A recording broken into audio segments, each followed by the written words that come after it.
Sir ఈరోజు షాద్నగర్లో ఎవరికైనా heart attack వచ్చినా ఏమైనా వచ్చినా ప్రాబ్లం వచ్చినా కూడా చందులాల్ రాథోడ్ గారే గుర్తుకు రావడం అనేది జరుగుతుంది. అంటే మీదేమన్నా బ్యాక్గ్రౌండ్ బాగానే వెల్ సెటిల్ అయి ఉండేసి ఆ టైంలో మీకు చదివించడం అనేది జరిగిందా? ఈరోజు ఎంత పెద్ద డాక్టర్ కావడానికి గల కారణం ఏంటంటే చెప్తారు. నాకు ఒక భయం, స్కూల్కి పోతే ఎక్కడన్నా తోడేలు ఎత్తుకపోతే అడవిలోకి వెళ్ళి పోవాలి నేను. ఆ రోజు కష్టం అనిపించింది, కానీ ఆ అడిగే మా నాడి చెప్పిన అడిగే ఈరోజు ఇంతవరకు తీసుకొచ్చింది. కాబట్టి ఆ కాలంలో ఎంబీబీఎస్ చదవడం అనేది కూడా is not a joke sir. So MBBS వరకు ఎట్లా? 10th అయిపోయిన తర్వాత 10th లో మంచి మార్కులు వచ్చినాయి. అప్పుడు రామారావు అది డిస్ట్రిక్ట్లో ఒక 100 మందికో 20 మందికో అది స్కాలర్షిప్ ఇచ్చేది. ఓకే. సో నేను ఆ బెస్ట్ స్కాలర్గా అందులో సెలెక్ట్ అయినా. క్లాస్లో అందరూ 32 మంది ఉంటే మేము 32 మంది అందరినీ డాక్టర్లు అయ్యారు.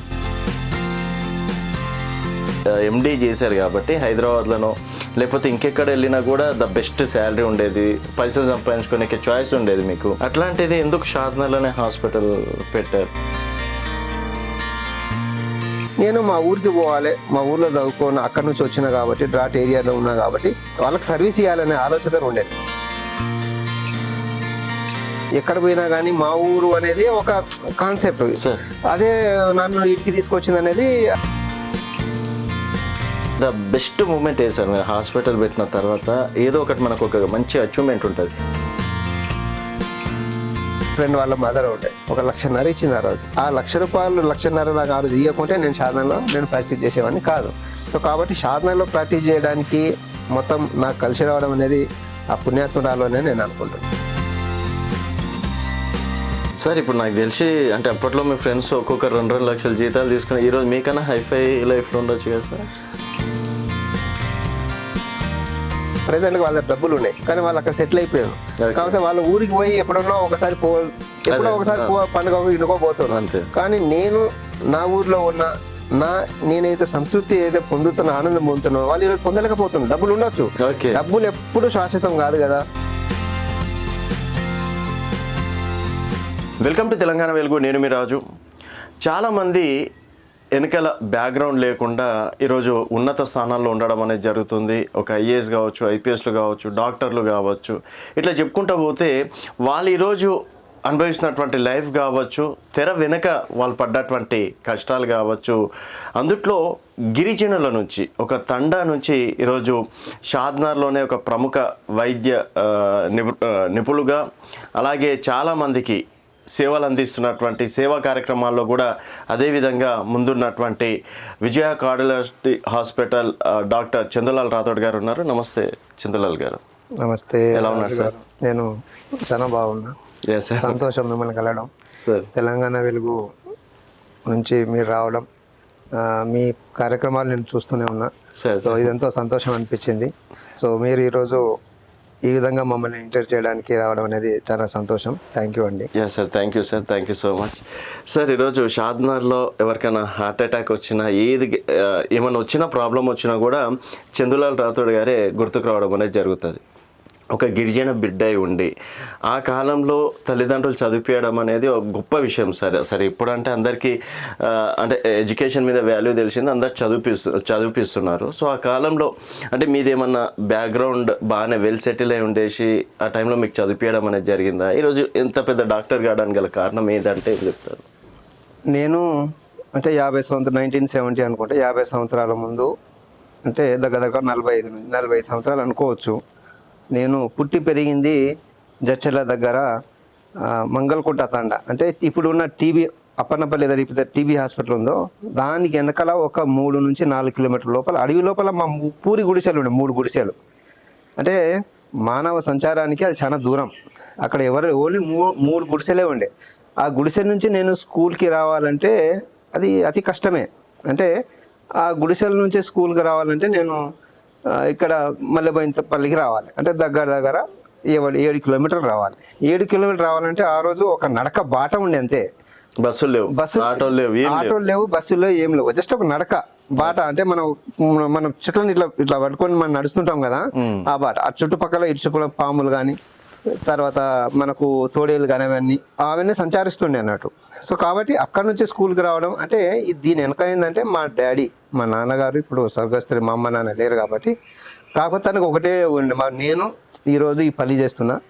సో నేను కూలి పని చేస్తున్నా, నేను బాంబే పోతున్నా, కూలి పని చేస్తున్నా, పూనా పోతున్నా కాబట్టి నా పిల్లలు ఆ విధంగా ఉండదు అనేది మీరు చదువుకోవాలి. చదువుకుంటే కొంచెము ఒక విధమైన ఒక తెలివి వస్తుంది. ఆ తెలివితో మీరు ఎక్కడైనా ప్రపంచంలో బతకవచ్చు అనేది ఆయన ఒక చిన్న కాన్సెప్ట్. ఆ విధంగానే ఆయన వాళ్ళకి 6 అన్నదమ్ములు కాబట్టి వాళ్ళందరినీ పోషించిండు ఆయన. సో ఆ విధంగా ఆ రోజు చదువులో 1970s అనుకోండి, ఒకసారి ఆ రోజు చదువు అనేది ఆయన కొంచెం చదివితే జ్ఞానం వస్తుంది. జ్ఞానంతో మీరు ఎక్కడన్నా బతుకుతారనే ఆలోచనతో మమ్మల్ని మీరు నాలాగానే పని చేయకుండా మీరు చదువుకోండి బిడ్డ అని చెప్పేసి మా డాడీ పంపించింది మాకు. ఇట్లా ఏదో ఎన్ని కష్టాలున్నా ఏమున్నా కానీ చదువు మాత్రం మానవద్దు, మీరు బతుకుతారనేది ఒక చిన్న ఆలోచనతోని ఆ రోజు మమ్మల్ని పంపించింది. కాబట్టి అక్కడ నుంచి నేను ఒక 7 కిలోమీటర్లు నడుచుకుంటూ వచ్చేది. చిన్న పిల్లగాడు కాబట్టి నాకు ఒక భయం, స్కూల్కి పోతే ఎక్కడైనా తోడేలు ఎత్తుకపోతే అడవిలోకి వెళ్ళి పోవాలి నేను. ఎక్కడైనా తోడేలు కానీ ఎక్కడ కానీ ఎవరైనా ఎత్తుకపోతారేమనే భయంతో ఒక్కరే వచ్చేది, నేను ఒక్కరినే, ఎవ్వరు లేరు చుట్టుపక్కల కానీ అక్కడ కానీ. చూస్తే 7 కిలోమీటర్ల వరకు అడవి తప్ప అక్కడ ఏం లేదు. సో నేను ఒక చిన్న ఆలోచన ఉండేది, ఏమన్నా ఎందుకంటే మా గొర్రెలు ఉండేది, గట్టిగా వదిలితే ఏమైనా తోడేలు గిడేలు వస్తే అది పారిపోయేది. నన్ను కూడా ఏమైనా ఎత్తుకుపోతారని చెప్పి నేను గట్టిగా వదులుకుంటే నేను రన్నింగ్ చేసుకుంటే నా స్కూల్కి రీచ్ అయ్యేది. సో అంత కష్టం మీద ఆ రోజు కష్టం అనిపించింది. కానీ ఈ రోజు ఇంత దూరం రావడం అంటే ఆ రోజు ఆ అడిగే మా నాడి చెప్పిన అడిగే ఈ రోజు ఇంతవరకు తీసుకొచ్చింది. కాబట్టి డాడీ లేకున్నా గుర్తు చేసుకుంటున్నాం సార్. సో 10th వరకు అదే విధంగా సార్ హై స్కూల్? నేను అక్కడ నుంచి అక్కడ మల్లెపోయినపల్లిలో 2nd క్లాస్ వరకు అక్కడ చదివిన. అక్కడ నుంచి డినోటెడ్ డిఎన్టీ హాస్టల్ అని మనం మెట్టుగడ్డలో మోగుండలో ఉండే. ఆ హాస్టల్ లోపల మా బ్రదర్ తీసుకొచ్చి హాస్టల్ వేసాను. ఆ హాస్టల్లో కూడా ఏంటంటే సీట్ దొరకలే, 1 సంవత్సరం వండుకొని తినాలి. అంటే చిన్నప్పుడే 1 సంవత్సరం వండుకొని తినాలి అంటే ఆ ముళ్ళ కట్టలు వేసుకొని 2 పిల్లలు పెట్టుకొని హాస్టల్లో పడుకోవడానికి ఉండేది. అక్కడ ముళ్ళ కట్ట వండుకొని అది తినేసి మరి స్కూల్కి పోయేది. స్కూల్కి పోయిన తర్వాత అక్కడ నుంచి ఒక 2nd ఇయర్లో మనకు 2 years తర్వాత మనకు సీట్ వచ్చింది. కాబట్టి అప్ టు 7th వరకు నేను మహబూబ్నగర్లో చదువుకున్నా. మహబూబ్నగర్లో వెంకటేశ్వర కాలనీ నా బాల్య స్కూల్ అక్కడ జరిగింది. తర్వాత నేను అక్కడ స్కూలింగ్ అయిపోయిన తర్వాత అక్కడ నుంచి 1984 లోపల 83 లోపల స్వర్గీయ ఎన్టీ రామారావు అంటే మన ముఖ్యమంత్రి అప్పుడు రెసిడెన్షియల్ స్కూల్స్ అనేది స్టార్ట్ చేశాను. ఆ స్కూల్లో మా బ్రదర్ నాకు అప్పుడే తెలిసింది, నాకు స్కూల్లో ఎంట్రన్స్ రాస్తే మనకు సీట్ వస్తే మంచిగా ఉంటుంది సంగతి అని చెప్పేసి. అయితే ఎవరైతే స్కూల్లో టాప్ వస్తారో 7th క్లాస్లో 8th క్లాస్ పోవడానికి ఎంట్రన్స్ రాస్తారు. మా స్కూల్ నుంచి నేను టాప్ వచ్చినా కాబట్టి నాకు ఎంట్రన్స్ రాసే అవకాశం వచ్చింది. ఆ అవకాశం లోపల ఎంట్రన్స్ మహబూబ్నగర్ డిస్ట్రిక్ట్ మొత్తంలో రాస్తే నేను ఒక్కరిని సెలెక్ట్ అయినా. అంటే 32 మందిలో నేను ఒక్కరిని, అంటే మన ఎస్టీ నుంచి నేను ఒక్కరిని. కాకపోతే రాసినా కానీ ఆ రోజు నాకు అడ్రస్ లేదు. అడ్రస్ అంటే అడ్రస్ ఇవ్వాలి, ఎక్కడ ఇవ్వాలి అడ్రస్ అంటే నాకు తెలియదు.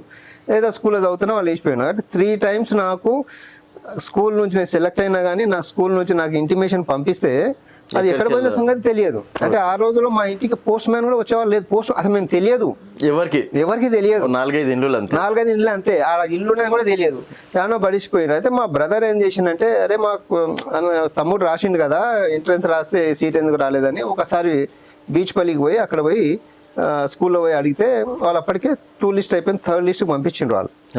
సాయంత్రం 3 o'clock నా క్యాన్సిల్ చేసేసి ఇంకో పంపించిన మూమెంట్లో మా బ్రదర్ పోయి ప్రిన్సిపాల్ అడిగితే లేదండి మీ వాళ్ళు రాలేదు, మీకు 3 times ఇంటిమేట్ ఇచ్చినాం మేము అని, మీరు రాలేదు కాబట్టి మీది క్యాన్సిల్ అయిపోతున్నట్లే ఇంకోటి పంపిస్తున్నాం అన్నారు. లేదు సార్ అని చెప్పేసి మా తమ్ముడే అయినా సంగతి నేను రేపు తీసుకొస్తాను అని చెప్పేసి దాన్ని క్యాన్సిల్ చేసేసి నన్ను ఆ స్కూల్లో జాయిన్ చేయడం వల్ల బహుశా నేను ఇంతవరకు వచ్చిన అనేది అది గట్టి ఆ రోజు జరిగిన సంకల్పం, ఆ రోజు జరిగిన మా బ్రదర్ చేసిన సహాయమే నాకు అది.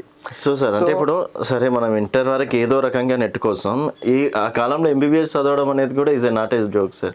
సో MBBS వరకు ఎట్లా చదివి? అదే నేను అక్కడ 10th అయిపోయిన తర్వాత 10th లో మంచి మార్కులు వచ్చినాయి. అప్పుడు రామారావుది డిస్ట్రిక్ట్లో 100 మందికో 20 మందికో అది స్కాలర్షిప్ ఇచ్చేది. సో నేను ఆ బెస్ట్ స్కాలర్గా అందులో సెలెక్ట్ అయినా. అక్కడ నుంచి నాకేందంటే అది ఏపీ రెసిడెన్షియల్ స్కూల్ కాబట్టి APR residential junior college Nagarjuna Sagar అనేది.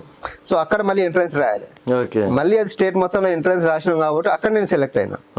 సో అక్కడ బైపీసీ మా బ్రదర్ చెప్పేది, అరే డాక్టర్ అయితే మంచిగా, నాకు సూదులు అంటేనే భయం. ఎప్పుడైనా కానీ సూది ఇద్దాం గవర్నమెంట్ హాస్పిటల్ పోతా అంటే భయం, ఎక్కడ సూదిస్తారని చెప్పేసి.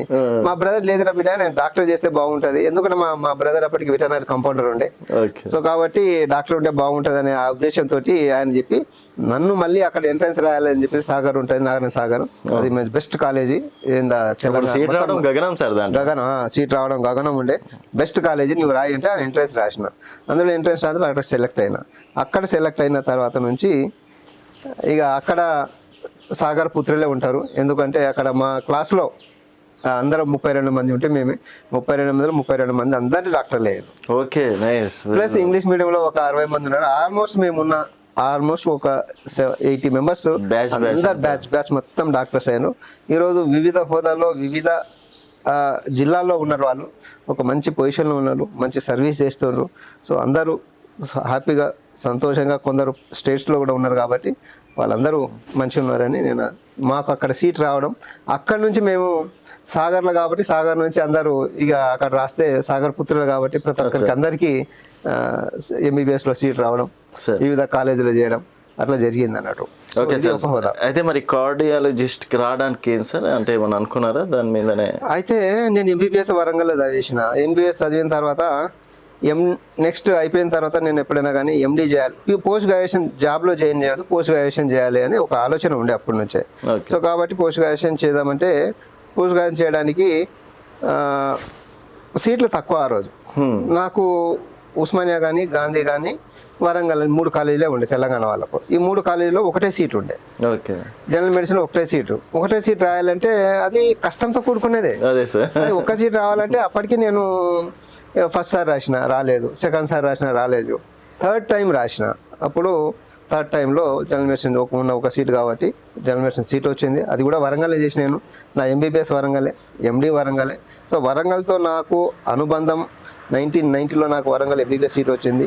2002లో ఎండీ పూర్తి చేసుకొని అక్కడ నుంచి నేను షాద్నగర్కి రావడం జరిగింది. Okay sir. సో షాద్నగర్లో ఎండీ పూర్తి కాగానే ఇక్కడ విజయ్ కార్డియాలజిస్ట్ హాస్పిటల్ పెట్టారా? సో నేను అప్పుడు ఎండీ పూర్తి అయిన తర్వాత జనరల్గా ఎండీ చదవడానికి ఒక చిన్న ఉదాహరణ ఉంటుంది. ఎందుకంటే అప్పటికే మా చుట్టాల అమ్మాయి, ఇప్పుడు నా wife doctor Vijayalakshmi, doctor madam కూడా అప్పుడు 1995 డాక్టర్లను ఎందుకు చేసుకుంటారు సార్? అది జనరల్ గా ఎక్కడైనా ఉంటుంది, ఒకరికి ఒకరు తోడు ఉంటారు అనేది. ఎట్లా వైఫ్ అండ్ హస్బెండ్ ఉంటారో డాక్టర్ వృత్తి కూడా ఆ విధంగానే ఉంటుంది. ఎందుకంటే మేము 24 గంటలు పని చేయాల్సి వస్తుంది. ఏ నిమిషంలో ఏ క్షణంలో ఎక్కడ ఏమవుతుందో, ఏ పేషెంట్ సీరియస్ అవుతుంది. ఎందుకంటే 24 గంటలు ఒకరే పని చేయడం అనేది కొంచెం కష్టంతో కూడుకునేది. కాబట్టి లైఫ్ పార్ట్నర్ కూడా వాళ్ళే ఉంటే దానికి కూడా ఒక అవగాహన ఉంటుంది. అవగాహన ఉంటుంది కాబట్టి ఇద్దరము కలిసి పని చేసుకోవచ్చు. ఒక రాత్రి కానీ ఒక డే కానీ ఇద్దరు కలిసి పని చేసుకునే ఒక ఉదాహరణతో చేసుకోవడం తప్ప వేరే దాంట్లో ఏమి ఉండదు. సో ఇద్దరు కలిసి ఉంటే ఒకటే దగ్గర ఉంటారు. పేషెంట్స్ అండర్స్టాండింగ్ ఉంటుంది. పేషెంట్ ఒకటి లేకుండా ఇంకోటి చూసుకోవచ్చు. ఎందుకంటే 24 గంటలు ఏ మనిషి మనము అంటే సంవత్సరాలు తప్పడానికి పుట్టి అంటే లైఫ్ లాంగ్ మొత్తం చేయలేము, అతి కష్టం. కాబట్టి ఉంటే ఒక బాగుంటుంది అనేది బహుశా అది మంచిది. అది ఆ విధంగా ఉండడం మంచిది. సో అట్లా మీ వైఫ్ తర్వాత కలిసి వచ్చిందా సార్? మా వైఫ్ అంటే నేను అప్పటికి జనరల్గా ఎవరైనా ఎట్లా ఉంటారంటే అప్పుడు ఎవరైనా జాబ్ వస్తే జాబ్లో వెళ్ళిపోయేవాళ్ళు. కాబట్టి మా వైఫ్ అప్పటికి తను మెడిసిన్లో గాంధీలో సీట్ వచ్చింది కాబట్టి తను ఏం చెప్పింది అంటే పీజీ చేస్తే బాగుండే అని. వైఫ్ అని అనుకోలే అప్పుడు, ఫియాన్సీ లాగా పీజీ చేస్తే బాగుంటుంది, పీజీ జాబ్లో అప్లై చేయకొని తను చెప్పడం. నేను కూడా బహుశా ఎందుకంటే పీజీ అంటే వాళ్ళకు కూడా పీజీ ఉంటే బెస్ట్ అనేది అనుకుంటారు కదా. So post graduate the best అనుకుంటారు. కాబట్టి నేను కూడా ఏంటంటే ఒక 2 సంవత్సరాలు తను చెప్పడం వల్ల కష్టపడి 2 సంవత్సరాలు అక్కడ చదివి 3వ సారికి మనం పోస్ట్ గ్రాడ్యుయేట్ సీట్ వచ్చింది. కాబట్టి తర్వాత అదంతరం మనం పెళ్లి చేసుకోవడం అనేది జరిగింది. సో ఇదైతే మాత్రం పోస్ట్ గ్రాడ్యుయేషన్ చేయడం అనేది తను చేయడం వల్లనే. ఎందుకంటే ఆ రోజు నా క్లాస్మేట్స్ అందరు జాబ్లో వెళ్ళిపోయారు, కానీ నేను ఒక్కనే జాబ్ పోయాడు. అప్లై చేయలేదు నేను, అసలు అప్లై చేస్తే వచ్చేది కాకపోతే పోలేదు అన్నట్టు. సార్ ఇక్కడ చిన్న డౌట్ ఏంటంటే మీరు అంటే ఆల్రెడీ ఎండీ చేశారు కాబట్టి హైదరాబాద్లోనో లేకపోతే ఇంకెక్కడ వెళ్ళినా కూడా ద బెస్ట్ శాలరీ ఉండేది, పైసలు సంపాదించుకోనికి చాయిస్ ఉండేది మీకు. అండ్ మీరు ఎక్కడికి వెళ్ళినా కూడా మీకంటే ఒక స్పెషల్ రెస్పెక్ట్ అనేది ఉండేది సార్. అట్లాంటిది ఎందుకు షాద్నగర్లోనే హాస్పిటల్ పెట్టారు? ఇక్కడ ఏముందని చెప్పేసి. అయితే మీరు చెప్పింది నిజమండి. కాకపోతే షాద్నగర్కి ఆ రోజు రావడం అనేది ఇది మహబూబ్ అప్పుడు యునైటెడ్ మహబూబ్ డిస్ట్రిక్ట్ ఉండే, డ్రాట్ ఏరియా ఉండే. కాకపోతే నాకు ఇప్పటికైనా కానీ ఊరంటే ఎక్కువ ప్రేమ, అన్నదమ్ములు అంటే ఎక్కువ ప్రేమ, తల్లిదండ్రులు అంటే ఎక్కువ ప్రేమ. ఎక్కడ పోయినా కానీ మా ఊరు అనేది ఒక కాన్సెప్ట్. అదే నన్ను వీటికి తీసుకొచ్చింది అనేది అది పక్కా. ఎందుకంటే నేను ఇక్కడ నుంచి షాద్నగర్ ఇంతకుముందు నేను ఎప్పుడు దిగలే. నేను ఇక్కడ నుంచి మహబూబ్నగర్ నుంచి నేను వైల్ గోయింగ్ టు నా వరంగల్ కాబట్టి షాద్నగర్ ఎప్పుడైనా ఆగితే ఇక్కడ బాగుంటుంది, హైదరాబాద్కి దగ్గర ఉంటుంది. మనం ఏమైనా ఫర్దర్ చదువుకోవడానికి కూడా బాగుంటుంది అనే ఒక ఆలోచనతోని షాద్నగర్లో ప్రాక్టీస్ పెడదామనే ఆలోచన ఉండే. సరే. కాకపోతే నేను ఎండీ చేస్తున్నప్పుడు నాకు కరీంనగర్ నుంచి, నిజామాబాద్ నుంచి, ఆల్మోస్ట్ వరంగల్ నుంచి కానీ, ఖమ్మం నుంచి కానీ ఆ రోజుల్లో నాకు 2 లక్షల ఆఫర్ వచ్చేది. అంటే 2000 సంవత్సరంలోనే నాకు ఆఫర్, నాకు 2 lakhs పర్ మంత్.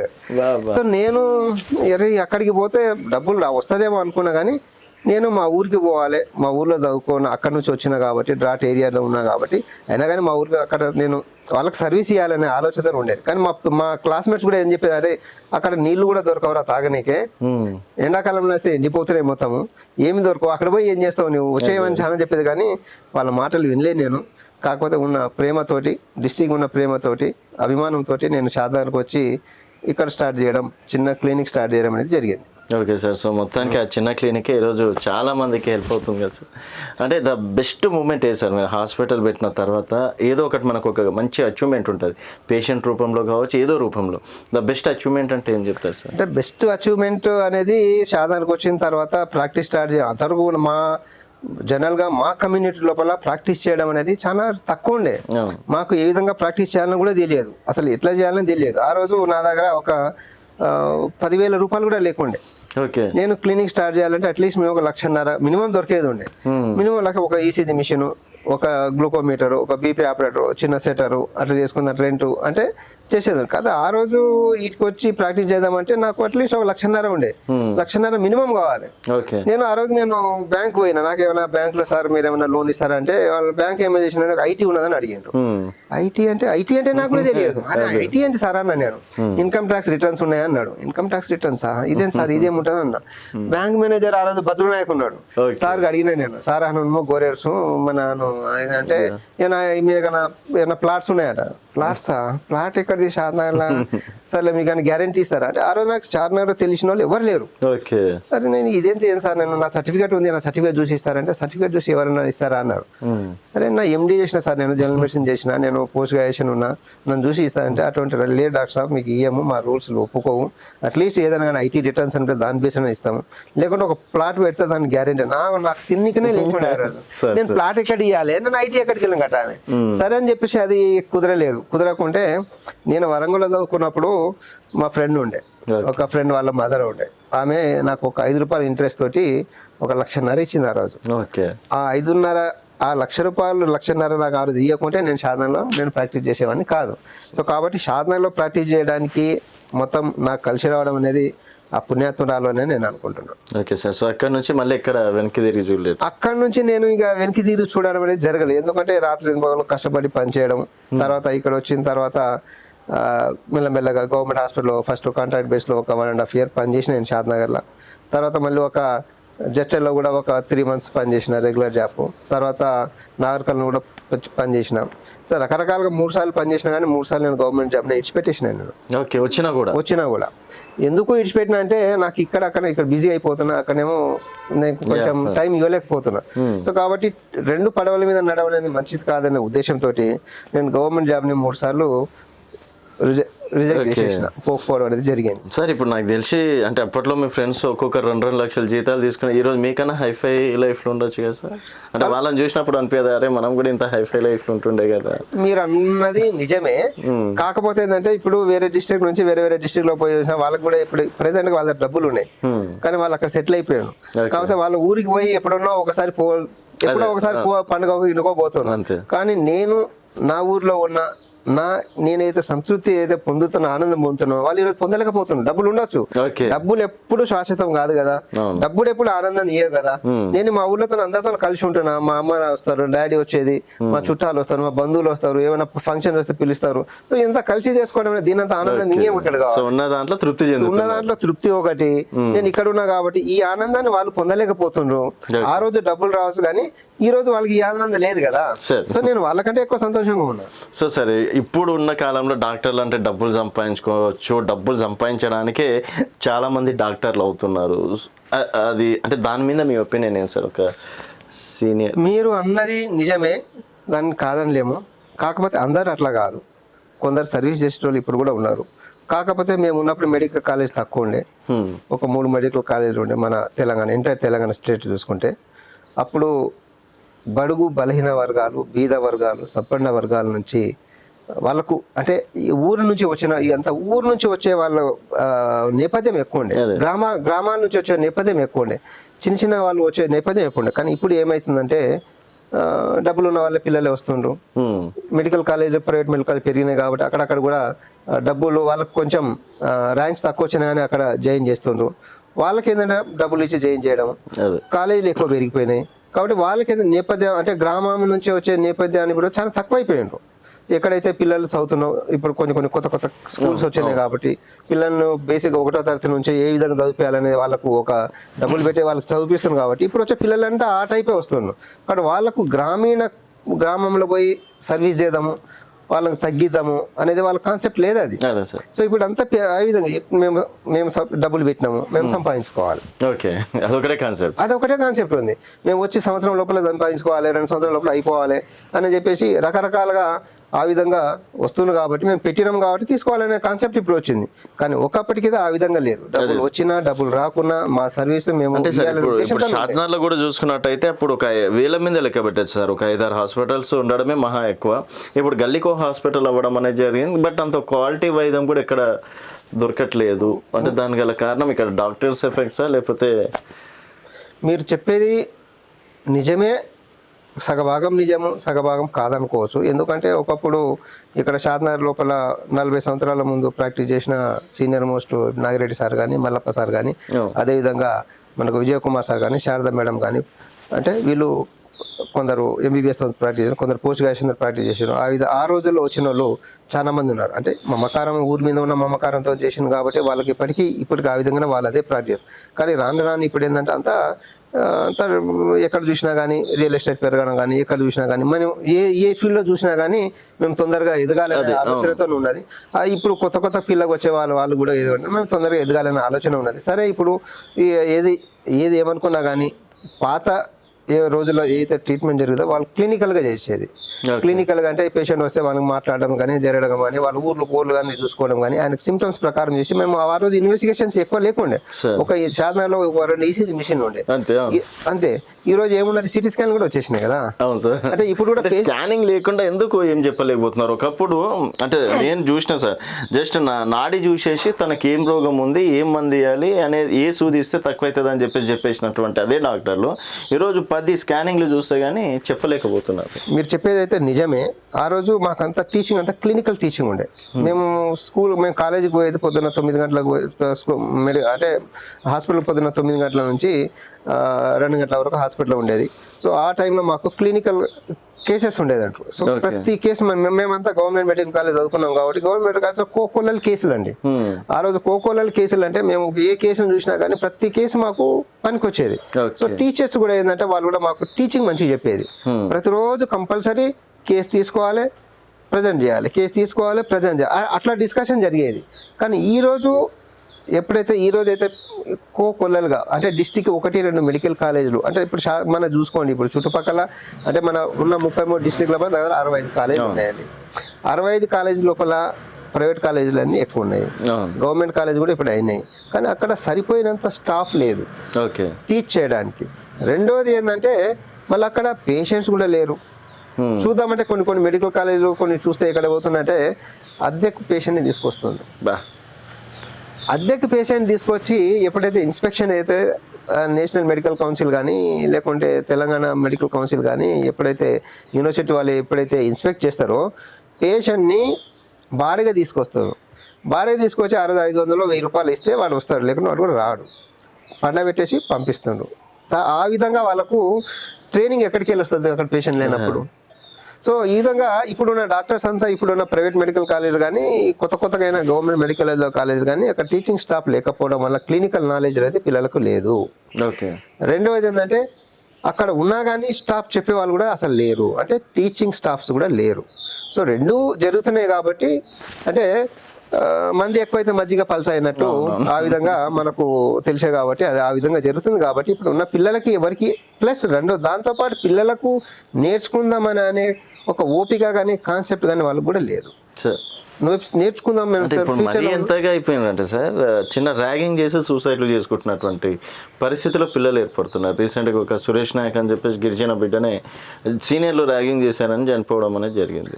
అంటే ఇంత ఎందుకు అంటే డాక్టర్లే 10 మందికి ధైర్యం చెప్పాల్సింది పోయి సీనియర్లు ర్యాగింగ్ చేస్తే చనిపోయేంత మెతకతనం ఎందుకు వచ్చిందంటారు? అయితే ఇప్పుడు మీరు చెప్పింది నిజమే, కాకపోతే మేము చూసినాం మాకు కూడా ర్యాగింగ్స్ ఉండే, ఫ్రెండ్లీ ర్యాగింగ్ ఉండే అన్నట్టు. ఓకే. ఫ్రెండ్లీ ర్యాగింగ్ అంటే ఒక నోట్ పరిచయం చేసుకోండి. ర్యాగింగ్ దానికి ర్యాగింగ్ అని అనుకోనికి లేదు, పరిచయం చేసుకోవడం. నీకేమైనా విద్యలు వస్తాయా, నీకేమైనా సాంగ్స్ వస్తుందా, నీకేమైనా చేసినావా అని అడగడంలో జనరల్ గా ఫ్రెండ్లీగా అడగడం, క్యాజువల్ సీనియర్ మీద, దీనివల్ల ఒక ర్యాప్ పెరుగుతుంది. ప్లస్ మాదేంటంటే మేము ఒక 2 సంవత్సరాలు చదివి వచ్చుడు కాదు కదా, మేము లైఫ్ లాంగ్ దాంతోనే ఉండాలి. సీనియర్స్ నేర్చుకునే వాళ్ళు చెప్పడం మాకు, మేము వాళ్ళతో నేర్చుకోవడం అనేది జనరల్ ఎక్కడన్నా జరుగుతుంది అది. సో కాబట్టి పిల్లలు మనస్తత్వం మనకు కొంచెం వాళ్ళకు ఇప్పుడు ఉన్న పిల్లలంతా ఎట్లా ఉన్నారు, ఉమ్మడి కుటుంబంస్ లేవు, ఒక్కొక్క కుటుంబం ఉండడం, వాళ్ళకి ఏం జరుగుతుందో తెలియదు. ఏమైనా గట్టిగా మాట్లాడింది అనుకోండి భయపడతారు, గట్టిగా మాట్లాడి సూసైడ్ చేసుకుందాం అంటారు. అటువంటి ఉమ్మడి కుటుంబంలో ఇవన్నీ పాత ఉమ్మడి కుటుంబంలో ఏముండే మనకందరి ఒక 15-20 మంది తాత ముత్తాతలు ఎవరైనా అందరూ కలిసి ఉండేది, అన్ని కలిసి పని చేసేది, ఎవరు తిట్టేది కానీ అది కానీ ఒక పెద్ద మనిషి అని ఉండేది. కానీ ఇప్పుడు ఇంట్లో పెద్ద మనిషి ఎవరు ఉన్నారు, ఎవరు లేరు. వాళ్ళకి నేర్పించడం అనేది జరుగుతలేదు వాళ్ళకు. సో అక్కడి నుంచే మొదలవుతుంది. మనకి ఎక్కడో మెడికల్ కాలేజీలు కానీ ఇంజనీర్ కాలేజీలు కానీ ర్యాగింగ్ అని కాదు, కానీ మనం ఉమ్మడి కుటుంబంలో ఉన్నప్పుడు ఆ రోజు ఇవన్నీ సాధక బాధకాలు అనేది తెలిసేది కాబట్టి అప్పుడే మేము నేర్చుకునేది. ఇప్పుడు కూడా ఏమైతుందంటే పిల్లలు ఉమ్మడి కుటుంబంలో లేరు కాబట్టి వాళ్ళకి ఇటువంటి అవగాహన లేదు. ఎవరో తిట్టిందని చెప్పేసి పోయి నేను సూసైడ్ చేసుకుందామంటే, ఒక పోస్ట్ గ్రాడ్యుయేషన్ పిల్లగాడు నాకు చాలా బాధ అనిపించింది. గిరిజన పిల్లగాడు మన డిస్ట్రిక్ట్ నుంచి జడ్చర్ల నుంచి ఎంఎస్ జనరల్ సర్జరీ చేసిన పిల్లగాడు సూసైడ్ చేసుకునేది బాధ అనిపించింది. వర్ణాతీరణ బాధ అనిపించింది. కాబట్టి నేను పిల్లలకు కోరుకునేది ఏంటంటే, ఈజ్ ఓన్లీ చిన్నగా ఒకరికి ఇంటరాక్షన్ చేసుకోవడం తప్ప, అంతేగాని దాంతో మనం సూసైడ్ చేసుకోవాల్సిన అవసరం లేదు. భవిష్యత్తు బాగుంటుంది, భవిష్యత్తు అనేది చాలా ముందర ఉంటుంది. కాబట్టి నేను అందరి మెడికల్ స్టూడెంట్స్ పిల్లలందరూ కోరుకునేది ఏంటంటే, ఇంటరాక్ట్ చేసుకోండి. ఎవరు అంటే కొట్టారు కదా, కొట్టేది కాదు కదా అది. మీరు ఇంటరాక్ట్ చేసుకుంటే మీకు ఏమవుతుందంటే, మీకు వాళ్ళ నేర్చుకుంటారు, కొన్ని సూచనలు కానీ సలహాలు కానీ ఇస్తారు. ఆ విధంగా చదువుకోవడం కానీ ఆ స్కిల్స్ అనేది కొన్ని నేర్పిస్తారు కాబట్టి అది బెటర్ ఉంటుంది. సార్ ఇంకోటి, ఇప్పుడు మీరు ప్రతి మంత్ ఎక్కడో ఒక దగ్గర సమ్ ఫ్రీ క్యాంప్ కావచ్చు, సర్వీస్ ఓరియంటెడ్ ఏదో ప్రోగ్రామ్ చేస్తుంటారు కదా సార్. అంటే హాస్పిటల్ పబ్లిసిటీ కోసమా నిజంగా సర్వీస్ చేద్దామని చెప్పేసి ఒక థాట్? అయితే ఇందులో ఏముందంటే, నేను ఎంబీబీఎస్ అయినా, తర్వాత ఎండీ అయిపోయింది. ఎండీ అయిన తర్వాత ఒక 15 సంవత్సరాలు నేను ఇక్కడ ప్రాక్టీస్ చేసిన. కానీ ఆ రోజు నేను సూపర్ స్పెషాలిటీ చేయాలని ఒక ఆలోచన ఉండే. సూపర్ స్పెషాలిటీ ఎందుకంటే ఎండీ చేసిన తర్వాత నేను కొన్ని కేసులకు నేను సరిగా ట్రీట్మెంట్ చేస్తున్నాను లేదా నాకే డౌట్ ఉండే. డౌట్ ఉన్నప్పుడు మళ్ళీ నేను 15 సంవత్సరాలు ప్రాక్టీస్ చేసిన తర్వాత నాకు ఒక ఆలోచన ఏం వచ్చిందంటే, నేను సూపర్ స్పెషాలిటీ చేయాలని ఒక ఆలోచన ఉండే. కానీ నేను ఎండీ చేసిన తర్వాత చేద్దామంటే 600 డబ్బులు లేకుండే.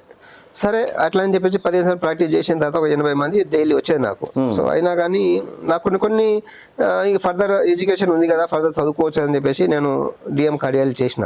సో 3 years నేను డిఎం కార్డియాలజీ చేసిన. అంటే ఒక యజ్ఞం లాంటిదే. ఆ విధంగా చేసిన తర్వాత నేను వచ్చిన. అంటే ఇక్కడ వచ్చిన తర్వాత నేను చేసిన అంటే, మా దగ్గర పేషెంట్లు వస్తే చూస్తే ఏంటంటే, వాళ్ళకు నాలెడ్జ్ లేకపోవడం, వాళ్ళకు తెలియకపోవడం వలన అసలు గుండె నొప్పి అంటే ఏంటిది, అసలు షుగర్ అంటే ఏంటిది, బీపీ అంటే ఏంటిది వాళ్ళకి తెలియదు. వాళ్ళు లాస్ట్ మూమెంట్లో వస్తుండ్రు వాళ్ళు. అంటే ఎక్కడి నుంచో మారుమూల ప్రాంతాల నుంచి గిరిజనులు కావచ్చు, ఇంకెవరైనా కావచ్చు, తెలిసిన వాళ్ళు కావచ్చు, తెలియని వాళ్ళు కావచ్చు, వాళ్ళకి అవగాహన లేదన్నట్టు. అవగాహన అంటే నా దగ్గరకు వచ్చే మూమెంట్లో ఏంటంటే ఎండ్ స్టైల్లో వస్తున్నాడు. మరి ఎండ్ స్టైల్లో వస్తే అది కాదు కదా. గుండెకు మనకి ఏంటంటే గోల్డెన్ అవర్ అని ఉంటుంది. 1 గంటన్నర లోపల మనం ట్రీట్మెంట్ చేస్తే వాడు 100% రికవర్ అవుతాడు. ఇంకోటి 6 hours లోపల పని చేస్తే అట్లా 50-60-70% రికవర్ అవుతారు. అయితే వాళ్ళకి గోల్డెన్ అవర్ అంటే కూడా తెలియదు. అంటే ఎప్పుడు చూసుకోవాలి ప్రాబ్లం ఏంటిది, అసలు షుగర్ ఉంటే ఎట్లా ఉంటుంది, బీపీ అంటే ఎట్లా ఉంటుంది, మళ్ళీ నాకు హార్ట్ ప్రాబ్లం వస్తే ఎట్లా ఉంటుంది అని వాళ్ళకి తెలియదు అన్నట్టు. సో ఆ రోజులో మాకు కూడా ఏం తెలియదు. నేను ఇంత దూరం వచ్చినా అంటే నాకు ఏం రోగం రాలేదు కాబట్టి ఇంత దూరం వచ్చిన. నాకు వస్తే నేను ఆ రోజే ప్రాబ్లం. అయితే నేను ఇప్పుడు కూడా ఏంటంటే, నేను ఓ గిరిజన బిడ్డగా మారుమూల ప్రాంతం నుంచి వచ్చినా కాబట్టి, గిరిజన ప్రాంతాలే కాకుండా గిరిజన గూడాలు కానీ తండాలు కానీ కాకుండా ఊళ్ళు కానీ ఏదైనా ఉండని వాళ్ళకు తెలియాలి. ఒక షుగర్ అంటే ఎట్లా ఉంటుంది అంటే తెలియదు కదా వాళ్ళకు. బీపీ అంటే ఏముంటుంది తెలియదు వాళ్ళకు. సడన్ గా బేసిక్స్ అనేది చెప్దాము, వాళ్ళకు అవేర్నెస్ చేద్దాము. చేసిన తర్వాత దీన్ని ఏమైనా ప్రాబ్లం ఉంటే మీరు చూపించుకోండి, లేకుంటే నా దగ్గర రండి, లేకుంటే ఎక్కడ మీకు తెలిసిన డాక్టర్ దగ్గర పోండి అనే అవేర్నెస్ క్యాంప్ క్రియేట్ చేద్దామని చెప్పేసి ఎవ్రీ మంత్ మేము కంపల్సరీ 3 నుంచి 4 క్యాంపులు ప్రతి విలేజ్లో సార్. అంటే ప్రతి తండాల గ్రామంలో కానీ చేసే ప్రయత్నం మేము చేస్తున్నాము కూడా. Okay sir. అయితే ఇక్కడ మీరు గిరిజన అంటే కష్టాలు తెలుసు కాబట్టి చాలా వరకు ఈరోజు పేషెంట్స్ దగ్గర కొందరు పైసలు ఉంటాయి, కొందరు పైసలు ఉండవు సార్. సో డెఫినెట్గా ఒకవేళ 10 రూపాయలు బిల్లు అయితే డెఫినెట్గా 10 రూపాయలు బిల్లు కట్టాలని అట్లాంటి శాసనాలు ఏమైనా చేస్తారా, లేకపోతే? జనరల్గా నాదేంటంటే నా కన్సల్టేషన్ 350 రూపాయలు అండి. అదే నా కన్సల్టేషన్ హైదరాబాద్లో 1000 రూపాయలు. ఓకే. 1000 నుంచి 1500 తీసుకుంటాం సార్. నేను ఇక్కడ కన్సల్ట్ అంటే వాళ్ళకి తెలియదు కాబట్టి మనం సర్వీస్ చేద్దాం మోటో అంతే తప్ప, కానీ ఎవరైనా లేదనుకో ఫ్రీగా కూడా చేసేస్తాం. అచ్చా. లేదు సార్ తగ్గి ఇంతే ఉన్నట్టే ఇంత. మా దగ్గర కంపల్సరీ ఫీజు కట్టాలి, లోపలికి రావాలి అని ఏమి లేదు. కాకపోతే వాళ్ళ దగ్గర ఎంత ఉంటే అంత ఇచ్చుకునే పరిస్థితి కూడా ఉన్నది. సో మేము ఈ 350 రూపాయలు ఎందుకు తీసుకుంటామంటే హాస్పిటల్ నడిపించాలి, కరెంట్ బిల్ కట్టాలి, రూమ్ హాస్పిటల్ రెంట్ కట్టాలి, సిస్టర్స్ ఇవ్వాలి, బాయ్స్కి ఇవ్వాలి, అందరికి ఇవ్వాలి. సో దీనిలో మనకు పెద్దగా మిగిలేది ఏమి ఉండదు. వాళ్ళది ఏమి లేకుండా మేము ఊరికి కూడా ఇప్పుడు ఫ్రీగా క్యాంప్స్ చేస్తున్నాం కూడా. అక్కడ కూడా ఏంటంటే అన్ని టెస్టులు చేస్తాం మా పైసలు పెట్టేసి. ఒక సిస్టమ్ ఒక 15 మందిని తీసుకోపోవాలి, 2 కార్లు వేసుకోవాలి, అని మెయింటైన్ చేయాలి, ఈసీజీ మిషన్ తీసుకోవాలి, గ్లూకోమీటర్ మిషన్ తీసుకోవాలి, వారికి సరిపడ మందులు ఇవ్వాలి. అక్కడ టెస్ట్ చేసిన తర్వాత వాళ్ళకు 1 నెల రోజులు మందులు ఇచ్చేసి వాళ్ళకి వచ్చి తెలిపించి చేసి అవసరం అని కూడా అక్కడికి రండి, అవసరమైతే ఫ్రీగా చేస్తాం, మీ అంత తోచినంత ఏమని చెప్తాం. సో దీని మన ఏంటంటే కంపల్సరీ ఇంత ఇవ్వాలి అని చెప్పేసి మాకు ఏం లేదు, ఫ్రీగా కూడా చేస్తూనే ఉన్నాం. ఎందుకంటే ఒక క్యాంప్ చేస్తే మాకు 1 లక్ష రూపాయలు ఖర్చు అవుతుంది. అంటే దగ్గర ఒక 3 క్యాంపులు ఎవ్రీ మంత్ కంపల్సరీ చేస్తున్నాం. 3 లక్షలు మా నుంచి ఖర్చు అయినట్టే. ఇట్లాంటి నాకు తెలిసిన కాడికి అయితే గుండె డాక్టర్లు గర్వంగా చెప్పాలి సార్. ఇప్పుడు 3 లక్షలు ఖర్చు అయితే మీకు లాభం ఏంటి సార్? నాకు లాభం అవసరం లేదు. నేను లాభం అనుకుంటే అంతే. నాకు లాభం అనుకుంటే నేను ఈ రోజు శాతానికి వచ్చేటోనే కాదు. నేను ఆ రోజే నేను కరీంనగర్, నిజామాబాద్ ఎక్కడ వెళ్ళిపోయేటోని, అక్కడ మంచిగా ప్రశాంతంగా ఉండేటోని, మంచి డబ్బులు సంపాదించుకోండి. నేను ఇక్కడికి వచ్చి చేయడం, వాళ్ళతో స్పెండ్ చేయడం అనేది అదే లాభం. నా వాళ్ళకి నేను ట్రీట్మెంట్ చేస్తున్నా అనేది దానికన్నా సంతోషం నాకు ఇంకేం అవసరం లేదనుకో సార్. ఇంకోటి, మనం ఏ వృత్తిలో ఉన్నా కూడా కొంతవరకు మన టైం బాగాలేనప్పుడు, ఇంకేదో బాగాలేనప్పుడు కొంచెం ఒడిదుడుకులు అనేది ఉంటుంది సార్. అట్లా మీ పైన ఒక 2 సార్లు ఏదో హాస్పిటల్ పైన దాడి జరగడం అంటే ఆ టైంలో మీ మిస్టేకా, లేకపోతే ఇక్కడ పేషెంట్స్దా ఓపిక లేక ఆ విధంగా జరిగిందా, ఏం సార్ సిచ్యువేషన్లో? మీరు చెప్పింది కరెక్టే. కాకపోతే కొన్ని ఎట్లా ఉంటాయంటే కాంప్లికేషన్స్ అనేది కొన్ని మా టెక్స్ట్ బుక్లో రాసిస్తారు. ఇప్పుడు క్రోసిన్ పారాసిటమాల్ టాబ్లెట్ ఉంటుంది. పారాసిటమాల్ టాబ్లెట్ రాసిన తర్వాత అది మీకు పడవచ్చు, పడకపోవచ్చు. మల్టీవిటమిన్ టాబ్లెట్ అది మీకు పడవచ్చు, నాకు పడకపోవచ్చు. అంటే ప్రతి ఒక్కరికి అన్ని పడితేనే ఎక్కడ లేదు. కాబట్టి ఆ టాబ్లెట్ రాసిన దాని యొక్క సైడ్ ఎఫెక్ట్స్ అని ఉంటాయి. అవును. అంటే తయారు చేసే కంపెనీ వాడు చెప్తుంది ఇగో ఇది వేసుకుంటే ఇది ఉండొచ్చు అనేది ఉంటుంది. ఓకే. అట్లా రకరకాల ప్రతి గోళీకి చూసుకుంటే, ప్రతి టాబ్లెట్ చూసేసుకుంటే సైడ్ ఎఫెక్ట్స్ లేని గోళీలు ప్రపంచంలో ఇంతవరకు ఎక్కడ లేదు. సో ఈ సైడ్ ఎఫెక్ట్స్ ఎవరికైనా ఉండొచ్చు, అది ఎవరికైనా పడదు. అదే దాన్ని పట్టుకొని మీరు గోళీ ఇస్తే నాకు ఇట్లా అయిందని చెప్పేసి డాక్టర్ను బదనాం చేయడం తప్ప అందులో వేరేదేం లేదు. ఓకే. క్లియర్ కట్గా. ఎందుకంటే అట్లా మీరు బదనాం చేయాలంటే చేసిన కంపెనీ చేసిన వాళ్ళకి బదనాం చేయాలి, అంతే కదా. డాక్టర్ తయారు చేసిన కంపెనీ కదా. ఇప్పుడు నీకు చేసినాము, మీకు సంబంధం చూసి మేము ఇస్తాము, మీకు పడవచ్చు పడకపోవచ్చు, అది నాకు పడవచ్చు, అంతే తప్ప. కానీ దానివల్ల అటువంటి కొన్ని ఘటనలు జరిగినాయి. మనం ఇప్పుడు ఎట్లా ఉన్నదంటే ఇక్కడ ఊర్లో వచ్చినాం కాబట్టి ప్రాక్టీస్ చేస్తున్నాం కాబట్టి కొందరు పడిన వాళ్ళు ఉంటారు, కొందరు పడిన వాళ్ళు ఉంటారు, కొందరు అందరు ఒకటే, అన్ని ఏళ్ళు సమానం లేవు కాబట్టి ఎవరో కొన్ని ఉండవచ్చు. అటువంటి చిన్న చేయొచ్చు, అంతేపాటి అవి మా మిస్టేక్స్ అయితే కావు. కాకపోతే కొన్ని ఏముంటాయంటే కొన్ని మిస్టేక్స్ అనేది కొన్ని బుక్స్లో ఉంటాయి, అవి క్లియర్ కట్ ఉంటుంది. కొన్ని సర్జరీ చేసినా కానీ కొన్ని చిన్న మిస్టేక్స్ ఉంటాయి. అది అది 100 నేనే అంటలేను. ఏ డాక్టర్ అయినా కానీ కావాల్సుకుని మనం ఎక్కడ ప్రపంచంలో చెయ్యరు. ప్రపంచంలోనే చెప్తారు, ఏ డాక్టర్ కావాల్సుకొని చేయరు. అటువంటి వాళ్ళు ఏమైనా ఉంటే వాళ్ళు డాక్టర్ వృద్ధికి అనర్హులు వాళ్ళు. Okay sir. అండ్ ఫైనల్గా చెప్పాలంటే అంటే మీరు సాధించిన ఒక అచీవ్మెంట్ ఏం చెప్తారు సార్ పేషెంట్స్ విషయంలో? అంటే మీ వైద్య రంగంలో ఏదన్నా ఈరోజు నేను ఒక ఎండి చేసినందుకు చాలా హ్యాపీగా ఫీల్ అయినా అన్నది ఒక క్షణం ఏ రోజు అని ఉందా సార్, ఒక ఇన్సిడెంట్స్? నేను డిఎం చేసిన తర్వాత చాలా మందిని, డిఎం కార్డియాల్ చేసిన తర్వాత చాలా మందిని ఇంతకుముందు ట్రీట్మెంట్కి ఇప్పుడు ట్రీట్మెంట్కి చాలా తేడా వచ్చింది. ఎందుకంటే ఇంతకుముందు ట్రీట్మెంట్ చేస్తున్నప్పుడు ఇది నేను చేస్తున్నాను, చేయగలను అనే కొంచెం ఇన్ఫీరియారిటీ ఉండే, నేను చేయగలను కొన్ని పంపించేవాళ్ళం వాటిని. సో ఇప్పుడు ఏం చేస్తున్నా, డిఎం కార్డియాల్ చేసిన తర్వాత ఏంటంటే ఏ పేషెంట్ను మనం పంపించాలి, ఏ పేషెంట్ నేను ట్రీట్మెంట్ చేయగలను, ఈ పేషెంట్ కంపల్సరీ నేను ఇంతకుముందు పంపించే పేషెంట్ ఇప్పుడు నేను ట్రీట్మెంట్ చేయగలుగుతున్నా ఓకే. అంటే అది చాలా సంతోషమైన, ఎందుకంటే ఇది సూపర్ స్పెషాలిటీ కాబట్టి, సూపర్ స్పెషాలిటీ నేను ఒక్కనే ఉన్నా కాబట్టి ఇంతకుముందు మేమందరం ఎవరైనా చూస్తే నాకు కూడా డౌట్లు వచ్చేది, పంపించేది. కానీ ఇప్పుడు అటువంటి కేసులను ఇక్కడనే ట్రీట్మెంట్ చేయగలుగుతున్నాం. ఓకే. సో కాబట్టి హైదరాబాద్ వరకు హైదరాబాద్కి వెళ్ళాల్సిన అవసరము అటువంటి పేషెంట్కి మేము 100% నేను తగ్గించిన. కొందరికి పంపేయాల్సి వస్తుంది. కాకపోతే ఫ్యూచర్లో ఒక 6 months 7 monthsలో కానీ క్యాథ్ ల్యాబ్ అనేది ఒకటి ఇక్కడ స్టార్ట్ చేస్తున్నా. ఆ క్యాథ్ ల్యాబ్ స్టార్ట్ చేస్తే ఆ పేషెంట్ని కూడా మేము ఇక్కడనే ఆపగలం. ఎందుకంటే హైదరాబాద్ పోయిన పేషెంట్స్కి ఈరోజు బిల్స్ కార్పొరేట్ హాస్పిటల్ ఏ విధంగా మీకు అందరికి తెలిసిందే. కాకపోతే అదే పేషెంట్ని మేము అందులో 1/4 కానీ ఆర్ హాఫ్ కానీ 100% చేయగలనేది మీకు మీ ముఖాన, మీ వెలుగు తెలంగాణ వెలుగు ముఖాన మేము మీకు ఈరోజు మాట ఇస్తున్నా. ఎందుకంటే నా కాన్సెప్ట్ నేను చదివింది కూడా దానికోసమే. నేను డిఎం కార్డియాలజీ ఎందుకు చేసిన అంటే ఇక్కడ ఉన్న పేషెంట్స్కి హైదరాబాద్ పోయి వాళ్ళకు స్తోమత్ ఎక్కువ మించి వాళ్ళు ఖర్చు పెడుతున్నారు కాబట్టి అది తగ్గిద్దామనే ఉద్దేశము. ఇప్పుడు కూడా తగ్గిస్తున్నా, ఫ్యూచర్లో కూడా ఇంకా తగ్గిద్దామనేది ఒక ఆలోచన. అదే నాకు ఎక్కువ సంతృప్తిని ఇస్తుంది. Okay sir. సో ఫైనల్గా ఈ గుండె జబ్బులకి దూరంగా ఉండడానికి ఏం చెప్తారు సార్? ఫైనల్ చెప్పాలి. గుండె జబ్బులకు దూరంగా ఉండాలనుకుంటే ప్రతిరోజు క్రమం తప్పకుండా వ్యాయామం చేయడం అనేది మంచిది. అట్లీస్ట్ మినిమం 30 నిమిషాల నుంచి 1 గంట వరకు చేయండి. రెండవది ధూమపానానికి దూరంగా ఉండండి, మద్యపానానికి దూరంగా ఉండండి. మద్యపానం చాలా తగ్గించుకుంటే మంచిది.